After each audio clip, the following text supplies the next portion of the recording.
Chapter 12, Closing Thoughts. I'm extremely hopeful for the future of Asian Americans in our multi-ethnic world. My prayer is that this book would be an inflection point for a new beginning. In an open letter from James Chuang, who was the National Director of Asian American Ministries at University USA in 2012, published in an Inheritance magazine, he quoted a prediction from two historians about the tremendous potential for Asian Americans. Historians William Strauss and Neil Howe studied American generations as far back as 1584. Based on their findings, they took some guesses at what future generations would look like. In their book, Generations, they predicted that Asian Americans would be a major cultural and intellectual force by 2025. Like the German descendants in the 1880s and 1890s and their Jewish counterparts of the 1930s and 1940s. For the record, here's the exact wording from the book, Generations. Midlife Asian Americans will establish their ethnic group as a major cultural and intellectual force akin to the midlife German Gilded or midlife Jewish lost. That quote prompted a shift in my own thinking. For too long, being bicultural has been perceived and reinforced by some as a liability because it felt like not fitting in anywhere or having no sense of belonging. But that perception doesn't have to define reality or limit our future. We can reframe that. I now believe being Asian American is more, not less, than being either Asian only or American only. In a fast-changing world that we find ourselves in, with global travel and accelerating connectivity via mobile and social, being bicultural means a built-in agility to adapt into more contexts than someone with only a monocultural experience. Perhaps, as the historians are anticipating, Asian Americans will make a great contribution in the near future. I recently became an empty nester when my one and only son graduated from high school and started college. When my son received his diploma at the commencement ceremony, that moment marked a new beginning and a transition for him and for myself. It gave me more discretionary time to work on this book project.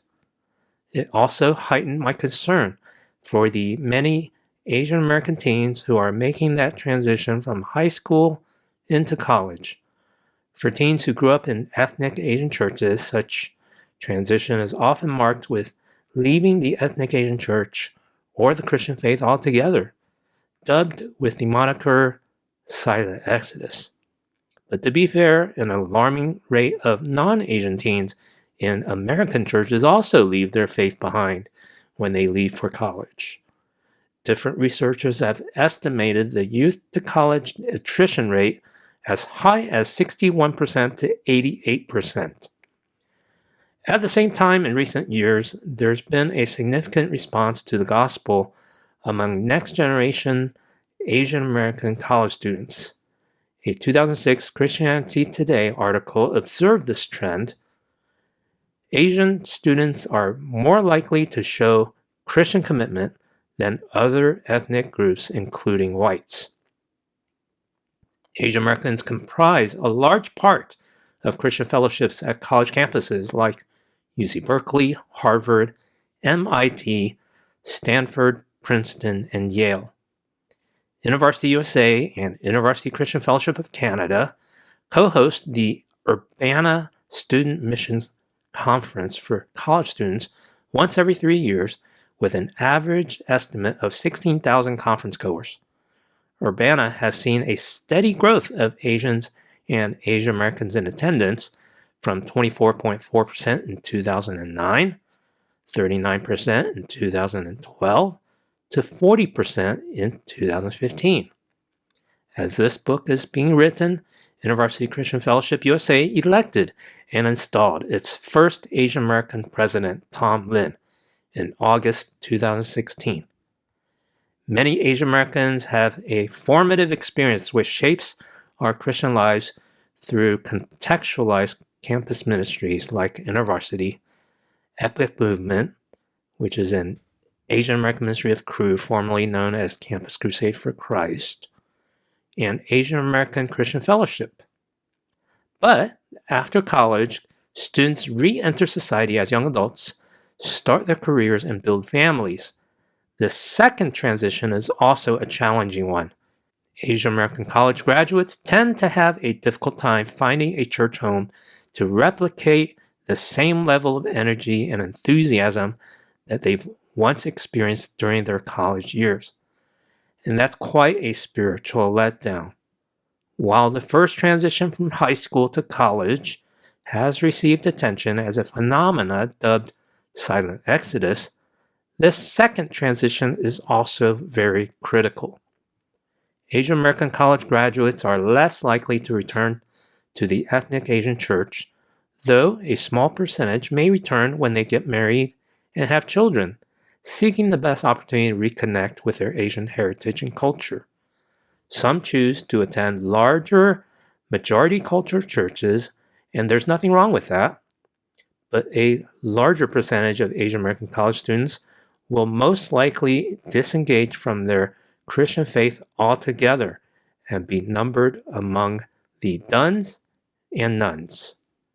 These are the two most critical transitions we should pay attention to in multi-Asian churches in hopes that we can collectively create a seamless pathway through all the stages of life by having a better handoff from high school to college and from college back to church. If we don't work on making these transitions smoother, we are making our ministry to the next generation harder than it needs to be. In this sense, evangelism is harder than discipleship. Part of the solution will be the multi-Asian churches as I've written about in this book. Part of the solution will emerge from Asian American pastors receiving theological training at renowned seminaries like Talbot School of Theology, where the enrollment is 32% Asian American and Pacific Islander, Westminster Theological Seminary, 24%, and Fuller Theological Seminary, 10.6%. Part of the solution have yet to be birthed in the imagination of the next generation, as God would call his children and inspire them to accomplish greater things yet to come. By way of review, Asian Americans are the fastest growing racial ethnic grouping, and in less than 30 years from now, there will be no racial majority, or to say another way, whites will no longer be the majority in the U.S. by 2043. Currently, the majority of children under the age of 1 are already non-white. Ed Stetzer noted how American Christianity is not dying.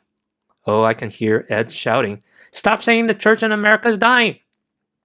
The American church is very much in transition, and one of those transitions may well be the faster growth in the number of Christians among people of color.